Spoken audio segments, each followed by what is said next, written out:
Hi guys, I am back with another illuminating video. Just random things that I do when I am searching for things on the web. I have many different things to show you guys. So this is a product.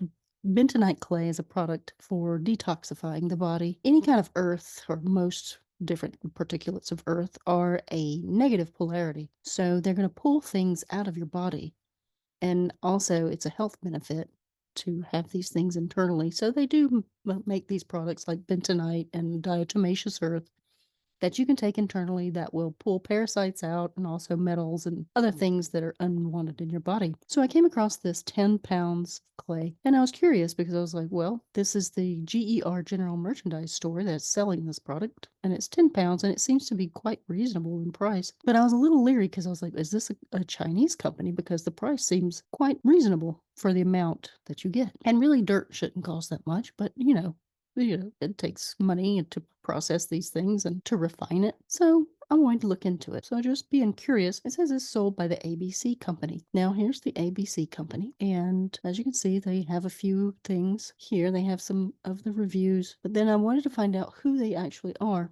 GER General Merchandise. LLC. Now, GER General Merchandise LLC is over here. They have a website, g&rgeneralmerchandise.com. What's interesting though is they have 3 products, and seems like kind of an interesting thing. Now, the price is different over here, $44.99 as opposed to this $36.99. Very curious. I want to know if these things are Chinese companies, which is what I don't want to support, even if they're in our country. So that's my reason for going and looking this deep. But that is all that they offer. And they are in Ohio. So I was kind of leery about this. I was like, well, why don't they even have, something decent to offer? This is their catalog. They offer 3 things. But then the thing that I noticed on Amazon was that they didn't really know how to pronounce things very well. They didn't spell very well, and they don't make good sentences. So this is calcium bentonite clay, 10 pounds, pure and fine powder, refined to perfection. It should be refined with a D on the end for internal use. Source in USA should be sourced with a D on the end. Perfect for mask. They didn't put a space here after the comma. Bath or wrap package weight is 10 pounds, of course. Package has to be weight on electronic. This is broken English, so that kind of sent up a red flag for me.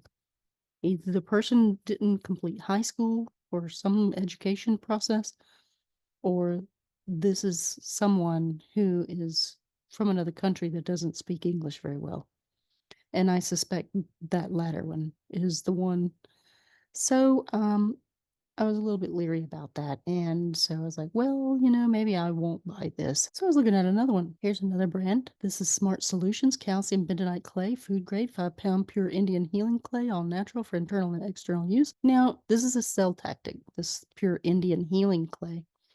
It gives you that authentic image in your head of all this, Native Americans digging it out of the ground. But you want to be careful because all of this stuff is extracted with equipment, heavy metal equipment. What are they doing to extract the product from the ground? This is always the first question that should be in your mind with modern day technologies. They put this in there just to kind of entice you to purchase it.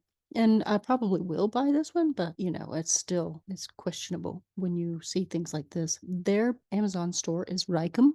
So I went to their website, and their website is in Alabama. And so I was like, okay, well, at least, they have American names and they're in an American state that, they're showing a little bit more about who they are and what they do. So I felt a little bit more confident in that, but they do offer products that you can buy that you can package yourself and then rebrand it. So they will bottle it and sell it for you and do all that stuff. So this is a rebranding company, but they are Gulf States International and they are in Alabama. So at least I felt a little bit better about supporting this company. So that's just a little journey to share of my discovery of these products that you can buy on Amazon. Okay, so I wanted to show this video that I came across. I actually came across this. It's been about a week and a half now, and I haven't had time to share this, but it's pretty important, I think, that everybody start paying attention to what's going on around us. I was at work the other day, and I had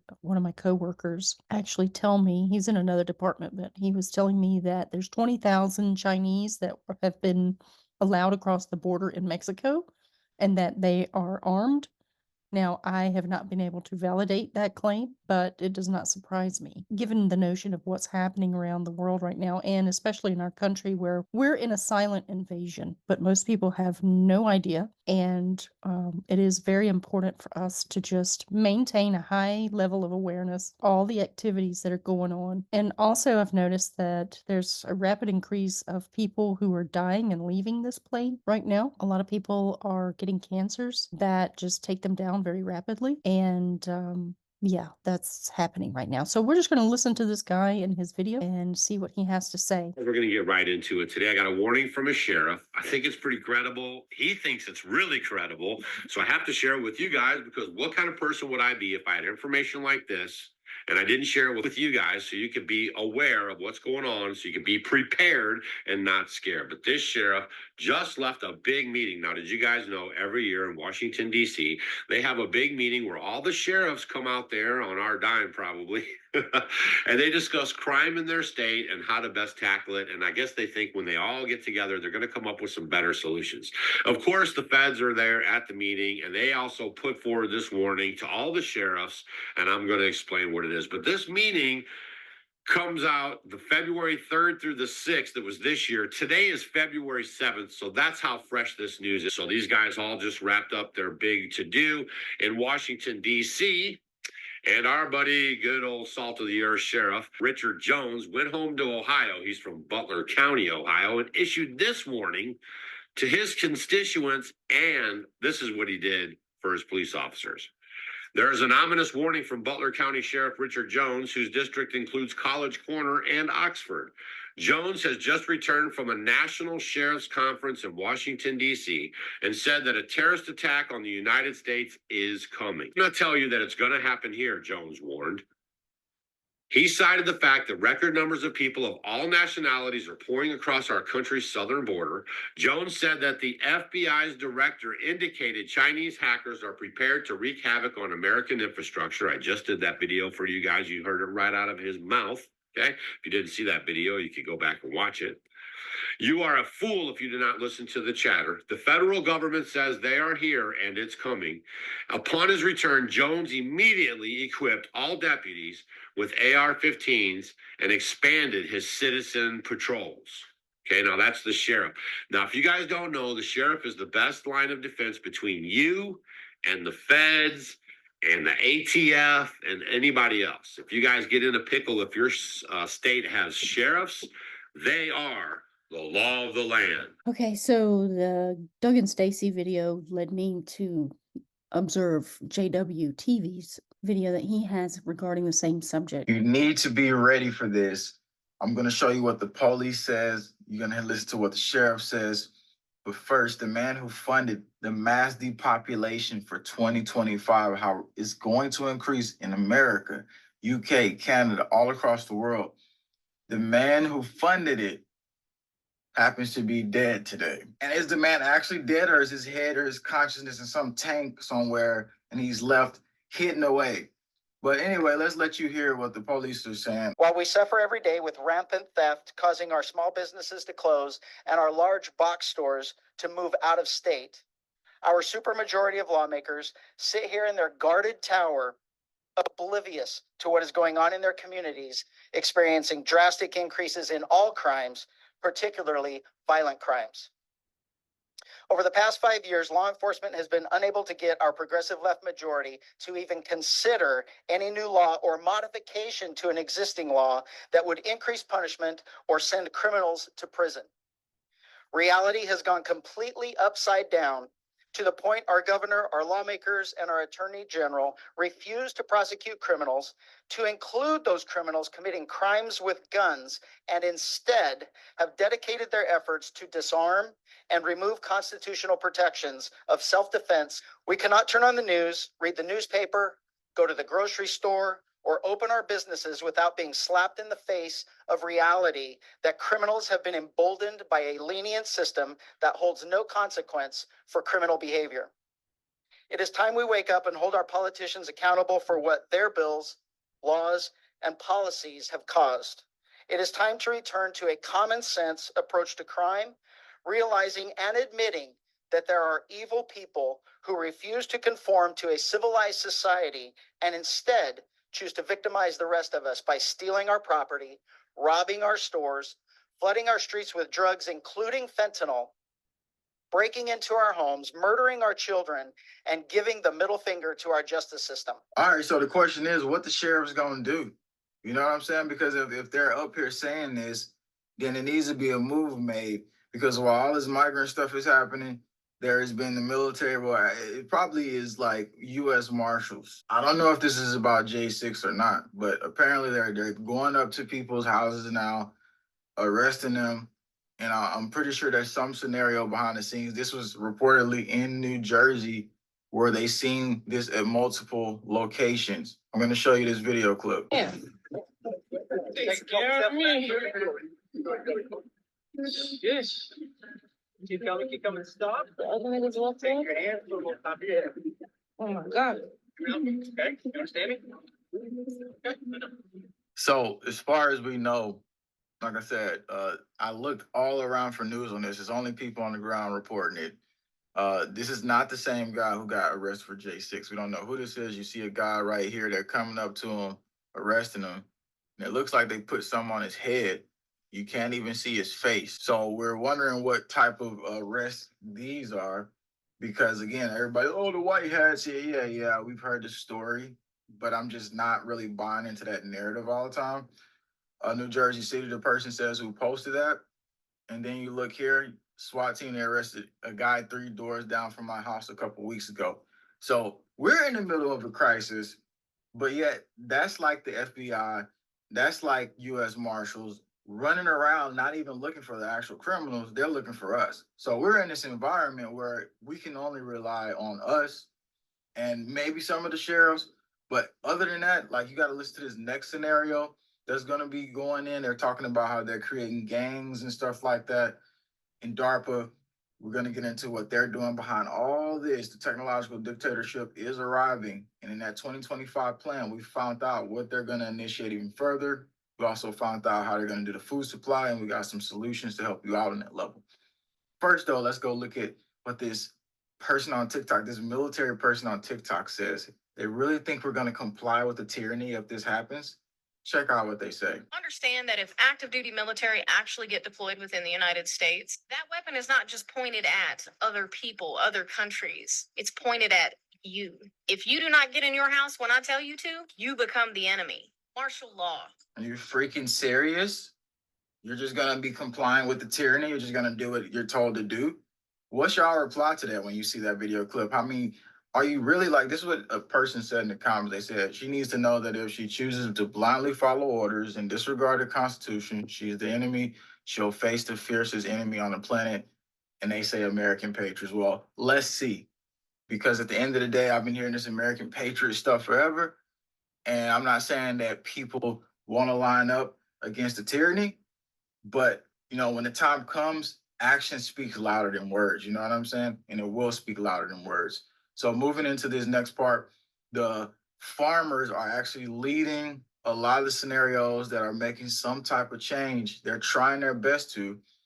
Irish farmers have created their own political parties to resist the WEF and insane attempts to cull 200,000 cows. We wanted to show what the Irish farmers are doing because obviously this video says America, but America needs to pay attention to just this one concept that is happening over there. They're actually removing barricades. They're using their trucks and the tractors or whatever, and the police are having a hard time with them. And civilization basically is about to hit a different point now. And there's an activation happening in America as we speak. The spirit is rising that we're either going to back down or we're going to stand up. And I say no backing down. Somebody says, Stephen, martial law needs to happen to get rid of the swamp, my friend. You really believe that? Are you serious? And then you got your communication seized, you got your houses could be seized under that stuff, you know. Like basically you won't have any rights. Moving into the next part though, check out what the cop says here. And he's talking about how gangs are lining up here. Check it out. Venezuelan migrants have now set up an organized gang in New York City. This gang is calling themselves Trendy Aragua and is partnered with MS-13. Due to New York City's highly lenient bail laws, it makes the city very enticing to these criminals. And due to it being a sanctuary city, they're welcoming these migrants with open arms. This is making it especially hard for law enforcement to catch these criminals as they have no name, date of birth, social security number, a lot of times not even a cell phone. These guys are living in the migrant shelters and are commonly committing violent theft and robberies against people. They're snatching cell phones and purses while on electric scooters. It's just a reminder to everyone to always be aware of your surroundings. So that tells me that they're gonna need an army of robotoid troops as well. Meanwhile, DARPA's in the background preparing some weird stuff with the UFO crap. Somebody says, I just had the privilege of sitting down for more than 2 hours with the director of special projects for DARPA, who agreed to go on record for the first time to discuss the UFO disclosure process, the future of science, technology, and much more. And basically, they start talking about how they're contacting different beings and how they're preparing for another process. And you know, those chips that they was putting in people, we don't know. Like, I believe DARPA has a plan in with some hybrid beings that they're doing this stuff. And the director, they only have like a quick clip of the guy who's the director who talks about, yeah, we've been in contact with him for about 150 years. So behind all of this chaos that's ensuing is another evolving plan. And what you're looking at on screen is technology that they've embedded in humans where they go and scan it. And they say these images depict what is claimed to be an alien implant extracted by Dr. Roger Lear. They said that the object is solid. And when they looked into it, it says encased in an organic layer with tiny tendrils that appear to integrate with the individual's nervous system. And it was emitting radio frequency. In a CT scan, no visible sign of penetration could be seen. They did ultrasound and all that stuff and everything. So they were saying like, this is definitely not made because industry made objects and most of the alloys and the elements are 36 elements here that is quite complex. And they were saying that some of it have biological prototype coating on the outside of it. How do they get into you without even having a point of injection being seen? So this is some technology that DARPA is potentially using, that they're trying to use and integrate. I don't know what else is being put into, but just remember on the backside of everything, everybody walking around ain't human. Everybody walking around ain't in control of their own being. So the world is going to get much more strange as we go. The spiritual warfare is real.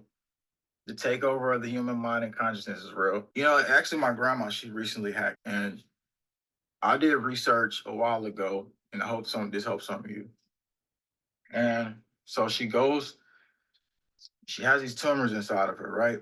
I do some research on dandelions, and I seen that in 24 to 78 hours, that rapidly decreased tumors happen in many medical studies. So what I did, I bought her some dandelion tincture from Etsy.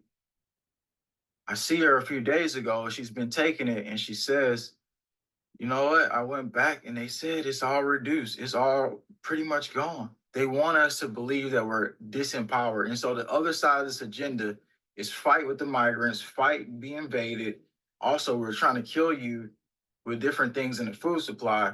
And we're going to get into something else that you need to know about, the big scary. We'll get to that because it ain't so scary once you figure this out.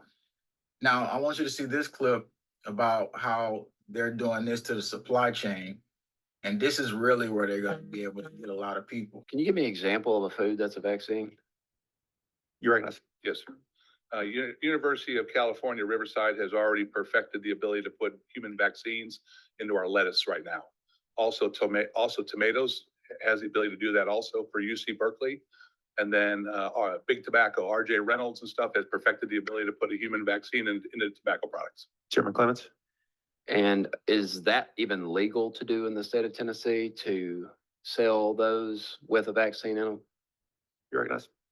Well, I'm not arguing that point. What I'm saying is there is no law deeming those that when you go into a grocery store, you should know as a consumer, this head of lettuce is a head of lettuce.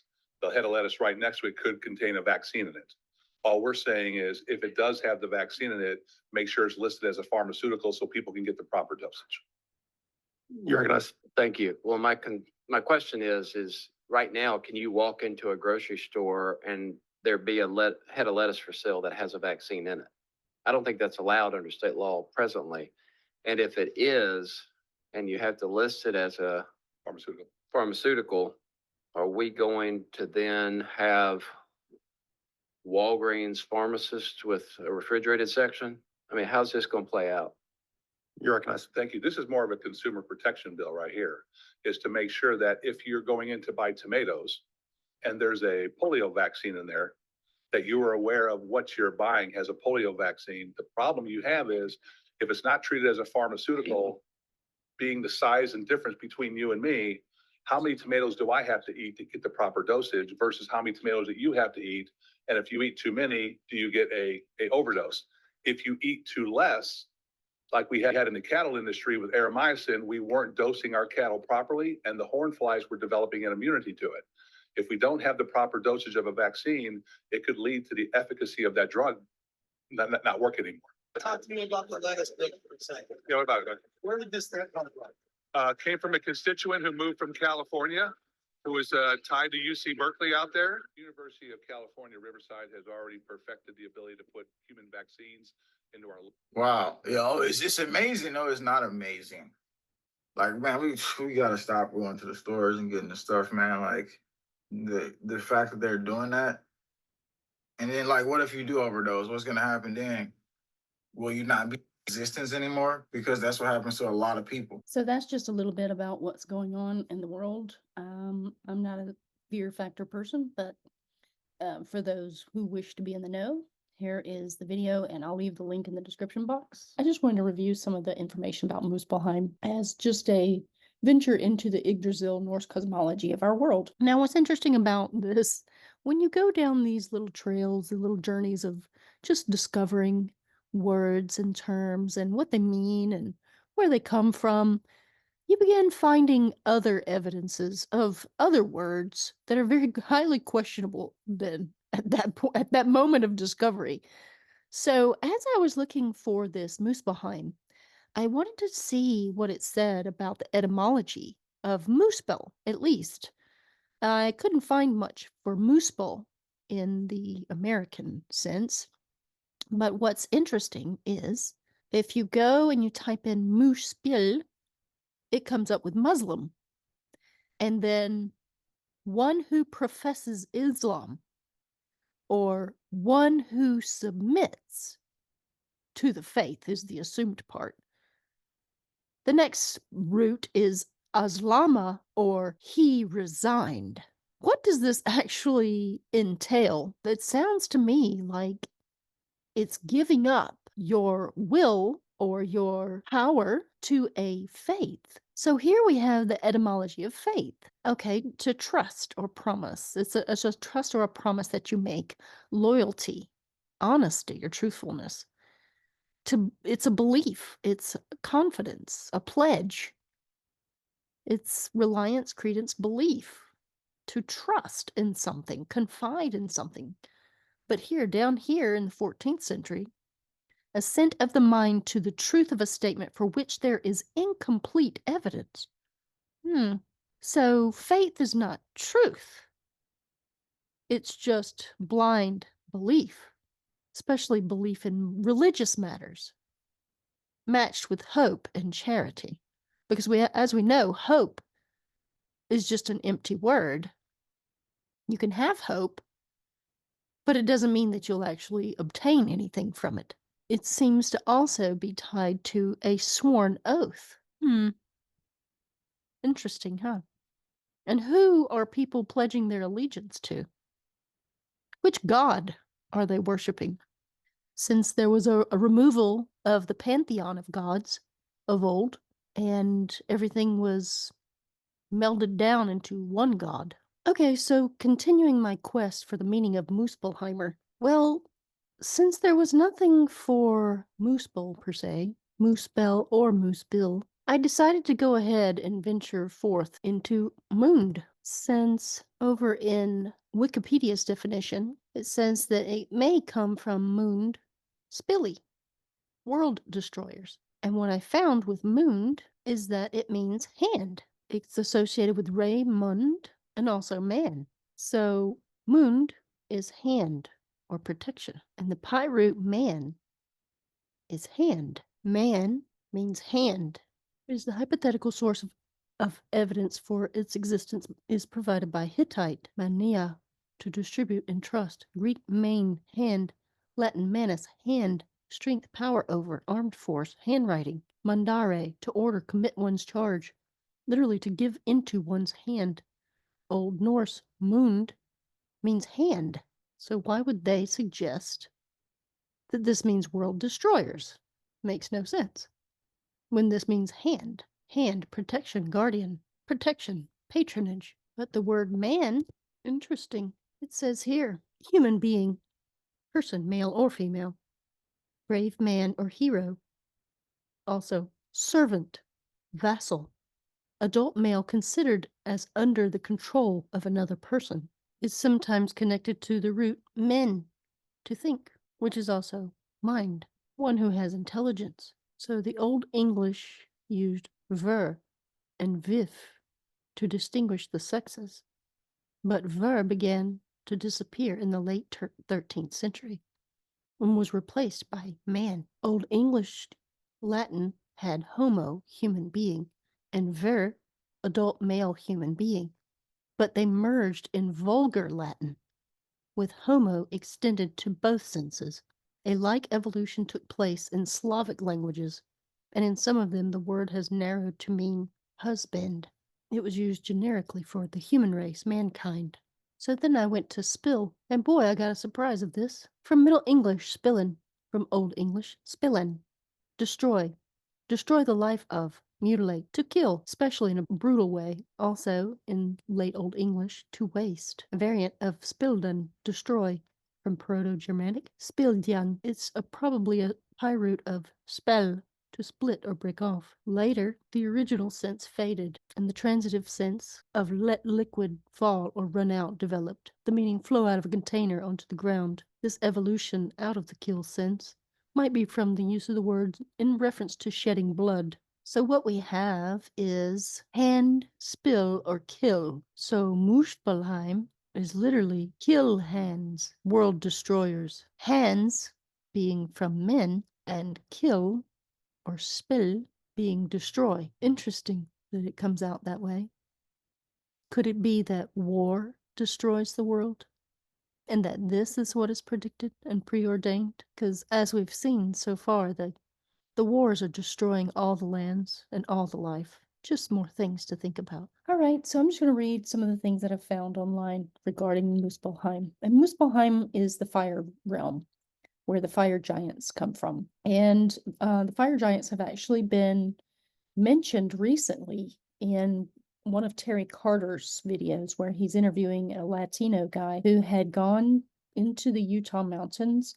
They're all like treasure hunters and prospectors and things of this nature, and they're following all of these old treasure maps and different lore of where treasure may be hidden. So this guy goes and camps up in the mountains in Utah, and he was told by some of the indigenous people there not to light a fire at night because of something might happen. And the guy thought that they were just playing with him, playing around. He didn't take them seriously anyway.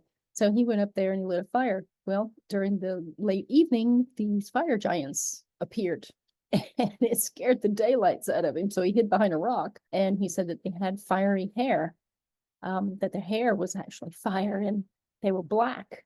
So, what are we dealing with? We don't know everything that's in this realm. And if you watch Paranormal Caught on Camera, you will see some of the strange things that people are catching on cameras now. I stand in the notion that I believe that this is Yggdrasil, and there are many different beings and consciousnesses here, and that they all derive from the light and the dark. And we've just got to start classifying things, because it seems that when we go around this great wheel of time that's 26,000 years or so, that it just multiplies, like the beings here multiply. And, as something creates a copy of a copy of a copy of itself, it starts to diminish. So it almost feels like that's what's happening, because what happened to the giant trees and the giants, the really big giants that were the size of trees, all of these things, there's a lot of questions that remain unanswered. And I believe that this is potentially what is happening, is that this dream realm is starting to diminish as it multiplies itself into all these fractalized parts. But anyway, getting back to this little narrative about Muspelheim, let's go deeper. And I'll try to find that Terry Carter video for you guys at some point in the near future, because it was fascinating. I do believe I have it listed in my playlist on my channel, so you can go into my Giants folder and look for it yourself, or you can go to Terry Carter's channel. He did this video last year, I believe, and I reached out to him about it and talked to him a little bit about it and told him about the Yggdrasil narrative so that he could be keyed in on some of the things that are actually out here that have been spoken of in the past. So anyway, with no further ado, here we go. Muspel. Okay, in Norse cosmology, Muspelheim, which is Old Norse, Muspelheimr, is also called Muspel. Old Norse, Muspel, is a realm of fire. The etymology of Muspelheim is uncertain, but may come from Mund Spili, world destroyers, or wreck of the world. Mund means hand, and then Spili means kill. So that could mean many things, and it might not just be the fire giants that do this. It could be humans that had the hand of humans, because hand is related to human, that they are the world destroyers. Because look at what we do. We're in our ignorance of life and how things are done here. We are tricked into destroying our own world. And it seems really asinine, honestly. So anyway, continuing. Muspelheim is described as a hot and glowing land of fire, home to the fire giants, and guarded by Surtur with his flaming sword. It is featured in both the creation and destruction stories of Norse myth. According to the prose Edda, a great time before Earth was made, Niflheim existed. Inside Niflheim was a well called Vergelmir. From this well flowed numerous streams known as the Elivagar. Now, I'm probably getting this completely wrong with the pronunciation, but we're just going to keep going. Their names were Sval, Guntro, Form, Finnbul, Dul, Slid, and Hrid, Slag, Silg, Ilg, Vid, Lip, and Jol. After a time, these streams had traveled sufficiently far from their source in Niflheim that the venom that flowed within them hardened and turned to ice. When this ice eventually settled, rain rose up from it and froze into rime. This ice then began to layer itself over the primordial void, Ginnungagap. This made the northern portion of Ginnungagap thick with ice, and storms began to form within. In the southern region of Ginnungagap, however, glowing sparks were still flying out of Muspelheim. When the heat and sparks from Muspelheim met the ice, it began to melt. The sparks would go up into create the sun, moon, and stars, and the drops of melted ice would form the primeval being Ymir. By the might of him who sent the heat, the drops quickened into life and took the likeness of a man, who got the name Ymir, but the frost giants call him Argelmir. The prose Edda section Gylfaginning foretells that the sons of Muspel will break the Bifrost Bridge as part of the events of Ragnarok. Now note that it says the sons of Muspel, the sons. Are they taking human form? I'm not sure. But the Bifrost Bridge is the Rainbow Bridge. The Rainbow Bridge is the bridge that connects us to the heavenly realm.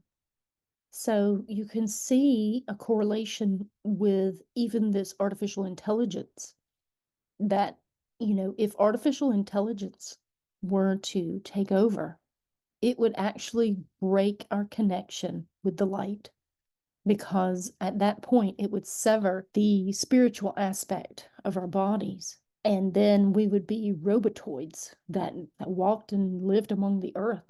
So I can see how that could be one angle aspect of this whole story. So here we go. Part of the events of Ragnarok. In the midst of his clash and din, the heavens are rent in twain, and the sons of Muspel come riding through the opening.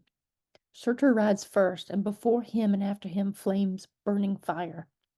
He has a very good sword which shines brighter than the sun. As they ride over Bifrost, it breaks to pieces. As has before been stated, the sons of Muspel direct their course to the plain, which is called Vigrid.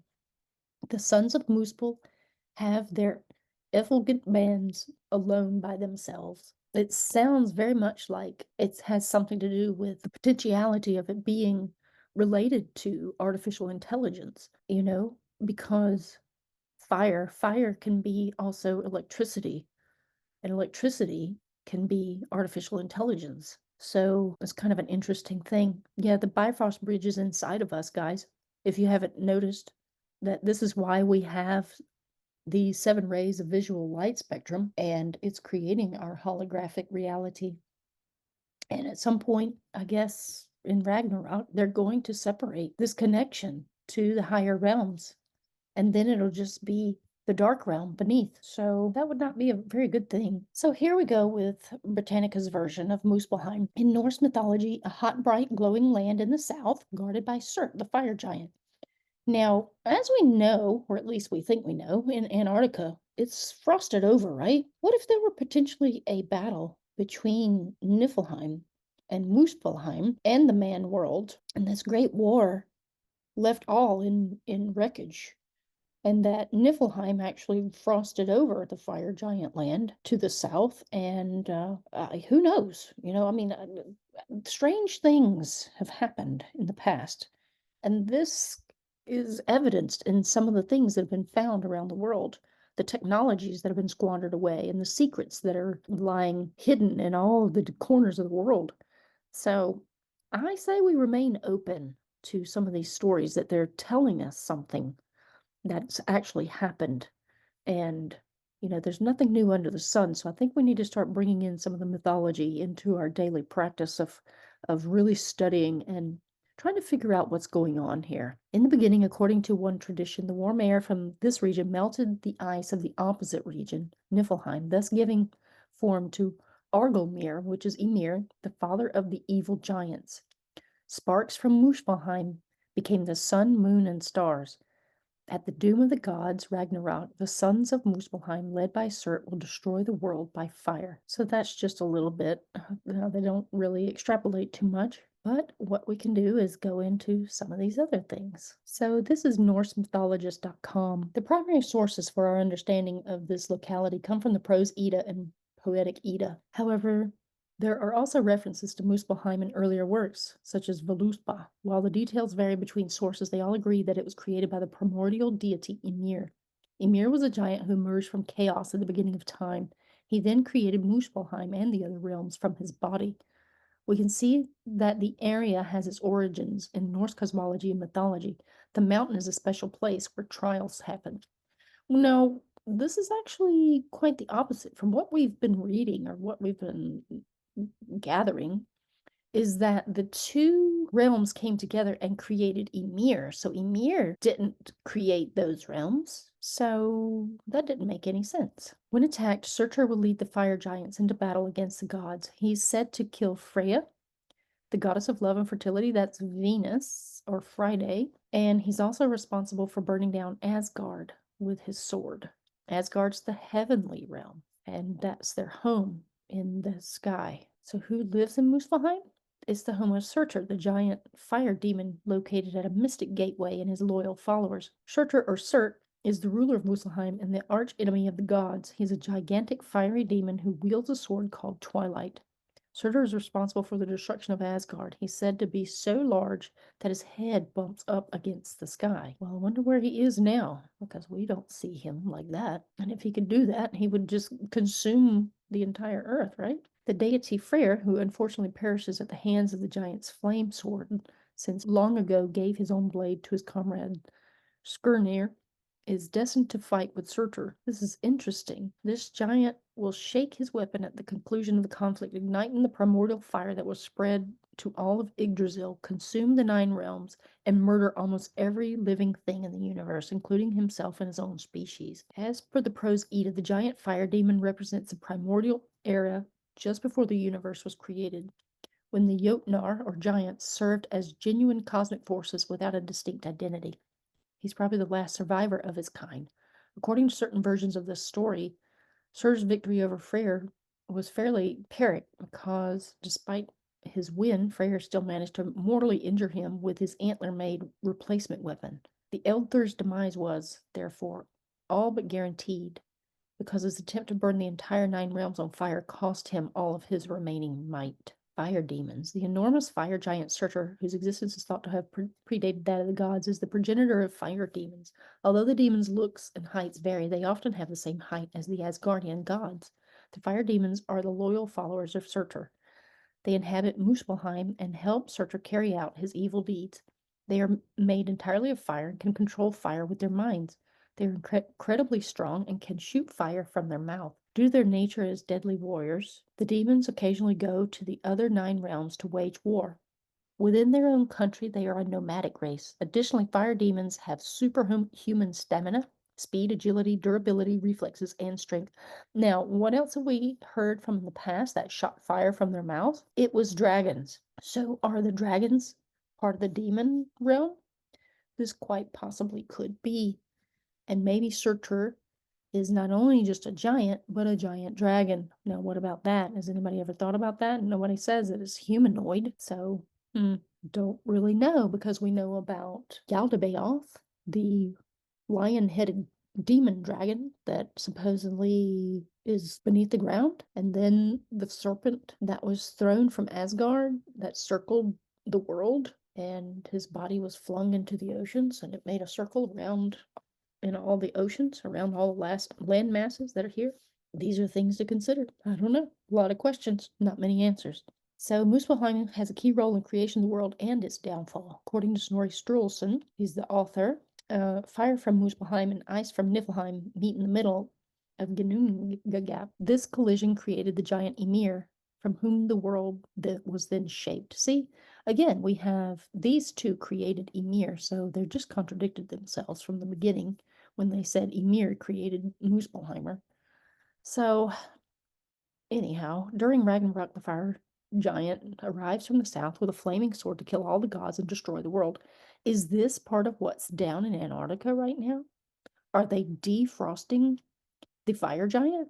I mean, there's something really strange going down in Antarctica right now.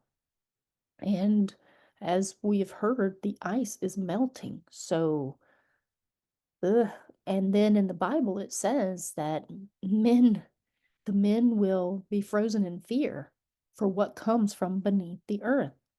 You know, I mean, these are all things to consider, that there's something that's been placed at bay for a reason. And somehow, after the Great War of Atlantis that destroyed Atlantis, the Atlanteans were getting themselves in trouble, apparently, with the knowledge they were really proud of. And it collapsed their entire civilization, with people scattering around the world to different crevices to be able to survive the flood. And who created the flood? I think these giants could potentially have the mind power and the capabilities to do so, because there are even humans that have displayed their mind power capabilities, not by, showing off, but they've been exposed a little bit in their own. And I believe Tibetans have been working on their own abilities. But these are things to also consider when you're thinking about these kinds of things, about how it can actually happen. I mean, I firmly believe that we're going into a time where we're going to see the return of the gods. And it's also been spoken of that the gods of old are returning to Earth.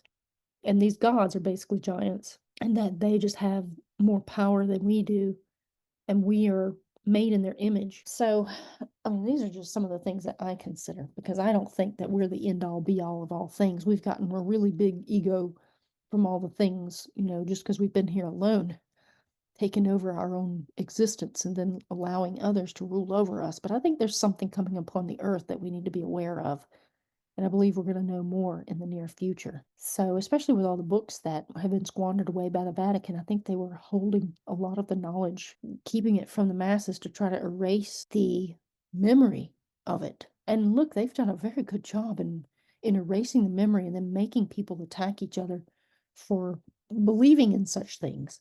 So this is why I think that there's been an injustice that's been done and served upon the minds of the masses. And if you don't keep your mind malleable, you're going to be in trouble when things really start to go down and these things start to actually show up around you. Because, I watched that paranormal caught on camera and they're showing that there's cryptids that are running amok. Everybody's cameras are now catching different things and ghostly apparitions and all this. I think the ghostly apparitions could be some of these fairies and things that are talked about, the fae people, the fae folk, and I don't think it's just ghosts. I think we're dealing with maybe even minion types of entities that are like just troublemakers, And if we had the right kind of goggles to be able to see into other dimensions, I believe we'd see what's causing a lot of the chaos when people talk about paranormal ghost stuff, and it's apparitions. I think we would know more if we just had the technology to be able to see them. And then we could expel them from our places of residence because I think they just want to create more fear because they don't seem to really do anything but cause a ruckus and throw things around. I think it's stupid. And I don't know why people get so scared of those things. It's like the unknown always scares people. And that's the more you educate yourself on things like this and all the myths and legends of old, it's like, oh, wait a minute. This is just something that I can't see. And it's a little being, a little sprite that needs to get out of my existence. Well, we need to take back our power because the fear has really ripped us a new one. So, anyway, for the Norse people and the Vikings, this all means that the cosmos begins and ends in fire with Ragnarok. I'm going to leave it there, and you guys can go and read more about some of these things. I believe that it actually exists. This person says there's no evidence that Muspelheim actually exists. What about the lava flows underneath the ground? Where does that come from? Sounds like a fiery realm to me. There are places where volcanoes are. I believe you follow that trail down the volcano tube. I think that you'll get to Muspelheim because that sounds kind of like Muspelheim to me and the way the lava flows around the world and also the water flows, it's kind of sounds like this is a possibility. So I don't know. It really bothers me when people are just like, oh, I don't think this actually existed. Oh, well, how about the probability that it probably likely does? Because we can see some of the evidence just in our own daily lives, with myself, yourself, ourselves, themselves being elves. And then also lately we've had UFO sightings with light ships and all this, and people have been seeing giants in the sky. Is it the Blue Beam Project thing? I don't know. But then, like this other guy that experienced a fire giant on the side of the mountain in Utah, I think that's something else to take into consideration. Why would this guy just make up a story at random about a fire giant? And then we also have all these stories that keep amplifying about Sasquatch and how they call him Bigfoot and here in the States, and then he's called Yeti in other places, and he has other names in other places, and he's been seen literally on every continent around the world, and that would describe the Jotun, the earth giant. So, I mean, these are things to consider. Like you can start comparing some of the characters of our world with those that are in this Yggdrasil narrative. So I'm just going to leave you with that little bit, just to kind of end this video on a lighter note with all of the other dystopian stuff that's going on in the world. And I just wanted to give you guys a little hello and a little goodbye. So I will see you guys on the next one.